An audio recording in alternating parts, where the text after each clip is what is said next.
So this guy, his name's George, and George has a big problem. The SWAT team has got him surrounded, and it doesn't look like he's giving up anytime soon. So this all started because George has a 27-year-old son who we'll call Trip. And George and Trip are really close. But one day, everything changes, because even though Trip is only 27 years old, he has a massive stroke. So they rush him to the hospital, and while he's there, doctors do everything they can to save him. But unfortunately, he ends up in a coma, and now he's on life support. So George is there with Trip's mom, who we'll call Mom, and Trip's brother, who we'll call Brother, and they're all in Trip's hospital waiting room waiting for an update. But see, this is not their first time in a situation like this with Trip, because he's had seizures and stuff like that in the past, and even when it feels like he's not going to make it, Trip always pulls through.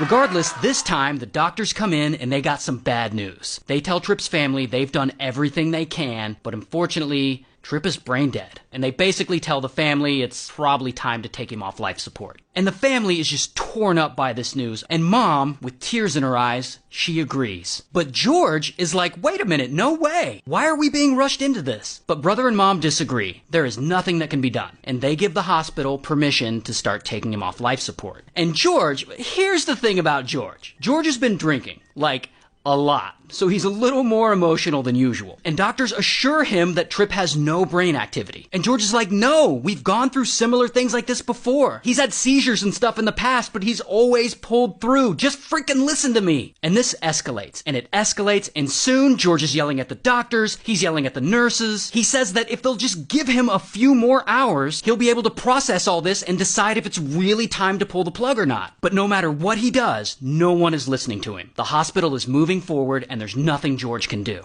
Until suddenly, out of nowhere, George pulls out a pew-pew and he points it at the doctors and he tells them to back away from his son. And naturally, everyone starts freaking out. Like, whoa, whoa, calm down, buddy. And one of the nurses calls 911. Hey, we need the police stat to the hospital. We have a family member with a gun. So George is there, drunk, waving his pew-pew around, threatening to unalive the staff. But then, out of nowhere, boom! Brother jumps on him, and they wrestle, and he manages to take the pew-pew out of his hand. But George is far from done. He looks at the whole room, and he's like, you think that's the only weapon I got? So everyone is like, okay, I don't get paid enough for this, and they all leave the room. And George immediately shuts the curtain around Trip's bed so no one can see what's going on. Then, because the nurse called 911, the SWAT team shows up, and they put the entire hospital in total lockdown. And they don't want this to get ugly, so they're basically like, George, please surrender. And George is like, nah. And the whole time, he's by Trip's side holding his hand. And this standoff goes on for hours, with the SWAT team just outside waiting because they don't want George to go crazy with whatever second weapon he has. Here's the thing though, George doesn't have a second weapon. He never had a second weapon. He just told everyone he did so he could buy Trip some more time. So they've been in this standoff for about 3 hours, and then suddenly, Trip squeezes George's hand. And George is like, whoa! He's not sure if he imagined it, so he tells his son to squeeze it again, and Trip does. And as you can imagine, George is overjoyed, like maybe Trip isn't brain dead.